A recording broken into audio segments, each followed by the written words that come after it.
Welcome to RNI Bitsummit 2018. Let's check it out.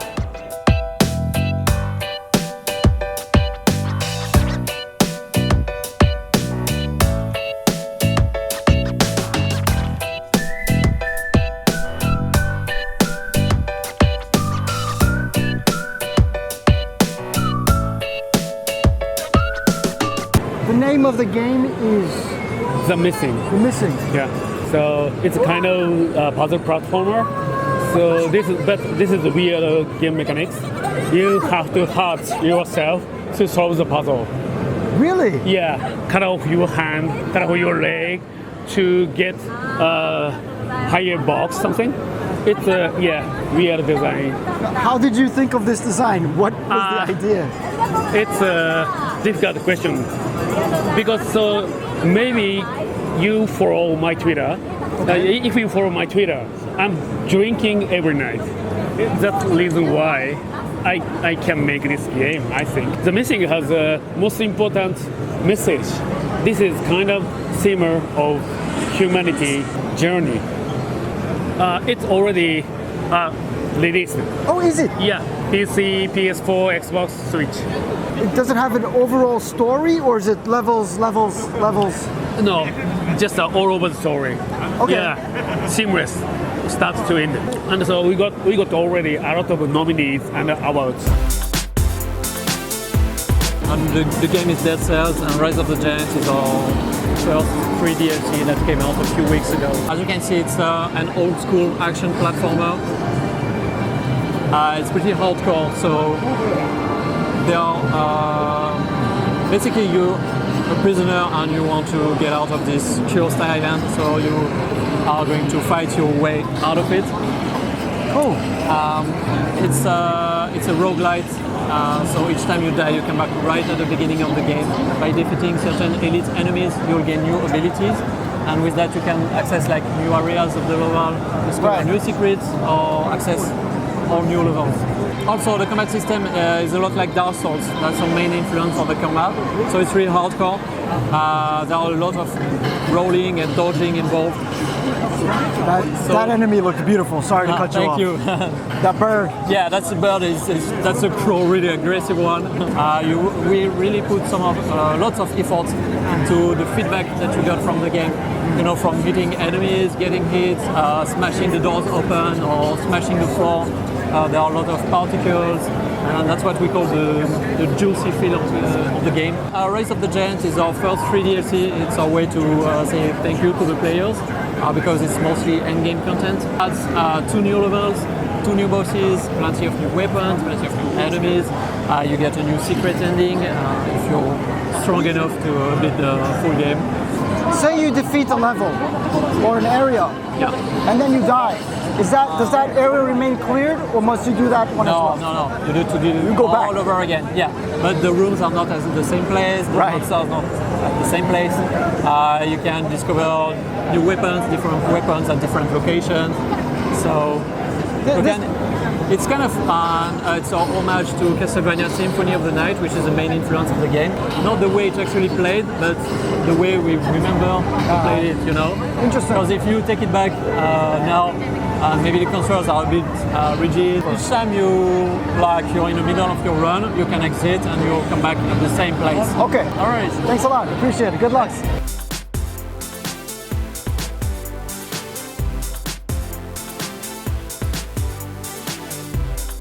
So the game is called 39 Days to Mars. Yes. And I'm guessing the idea is to get to Mars?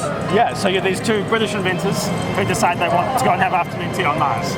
Okay. So they build a spaceship and they set off. They're really terrible inventors, right? And it's like the 18th century.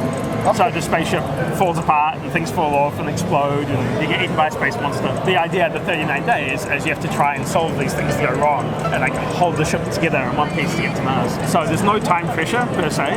The days are just a way to demark different puzzles and different things that come up. Okay, okay. And the idea is that you always arrive on Mars in 39 days, but sometimes you arrive on fire, upside down, underwater, and branches in the story. It's 2-player cooperative. There's also single player. Okay. You play with one player and like a little cat that follows you around. And the game, like at its base, it's a sort of a long form story. So you sit down and it's 2 or 3 hours and you play through the same adventure together. Okay. There's like a beginning at this place, they've locked themselves in the house.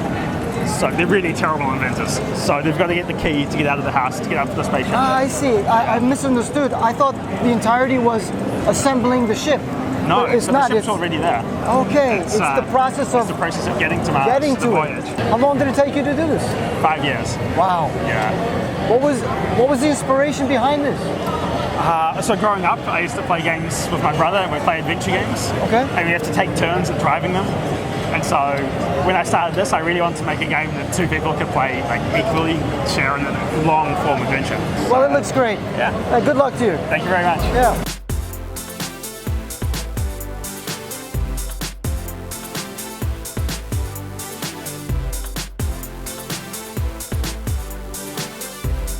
This is a pretty big game, yeah. We're planning to have about 20-30 hours of gameplay content in the final version. Shows unknown, yeah. And it's for the Switch? It's for PC and Switch at the moment. Tactical, turn-based RPG, which is kind of a mix between, you know, the 2 styles. The Western RPG style for storytelling, and the Japanese RPG style for the combat.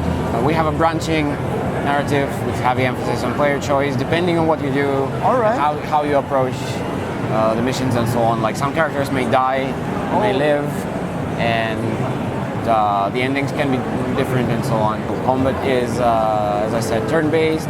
You have 2 phases. One is the order phase, where you give orders to your characters one by one, and you have up to 5 characters in your party. Once you're done, you get a ready check, you press OK, and they start acting on a timeline, so also one by one. Coming out next year, around February, March.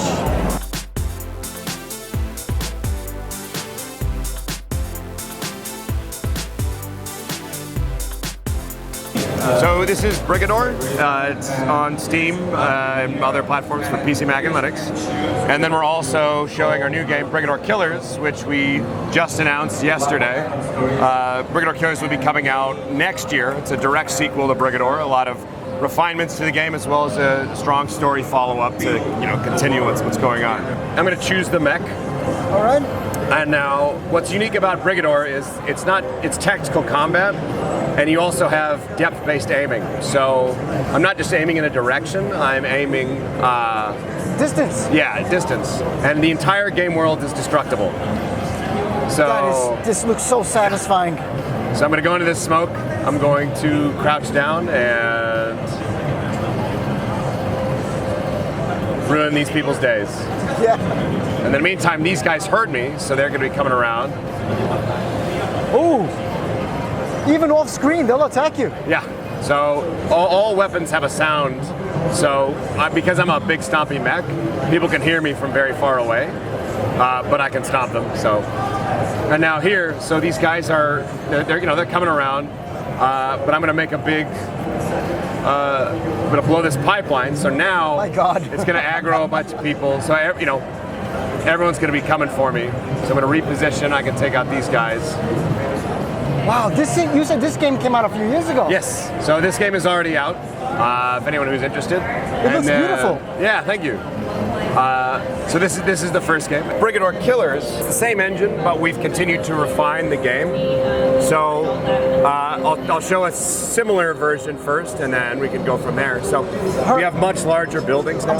I'm sorry, but her head is the gun. Yes. I love that. Yeah, it's a unique vehicle. We have some different type of movement schemes now to make the game a little bit more accessible to people, but also the destruction is much better.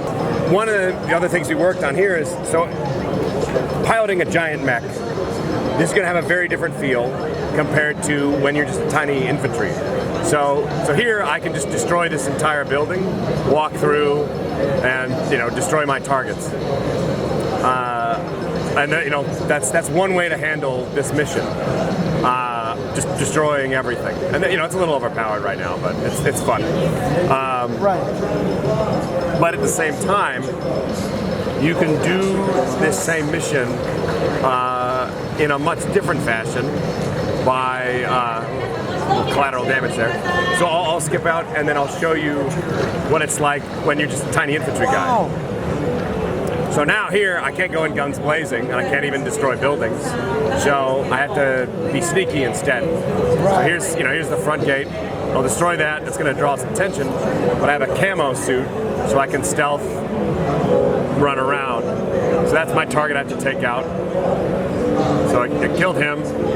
And now there's a lot of security on me, so I'm going to destroy this thing, make a distraction. Now I'm going to run away. All this security is going to come in. And so now I'm repositioning. They don't know I'm here. And now I can take out this guy unimpeded.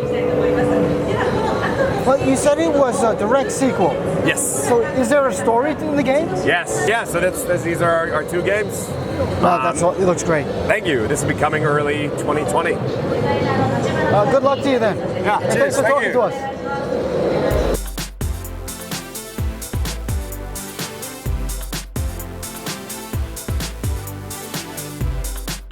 So this is Fog's Physics Dogs, or in Japan we've called it Fogsu. Okay. So it's a physics puzzler game where you play as a duo of dogs, red and blue, and you have to go through a puzzle adventure to solve the puzzles in cute and sometimes kind of gross ways. So in this game here, this particular demo, we're using sleep worlds, so a lot of the mechanics to do with light and waking things up. So at the moment in time, there's 3 worlds in development: sleep world, food world, and play world. And yeah, there's lots to discover within each world. So. We have 3 levels. And, 3 worlds. 3 worlds. 3 worlds. Sorry, yeah. 3 That's worlds. all right. So that might mean there are multiple levels within a world? Yes, so each world has multiple levels. So think a little bit like Mario Odyssey, when there was lots to do within the world.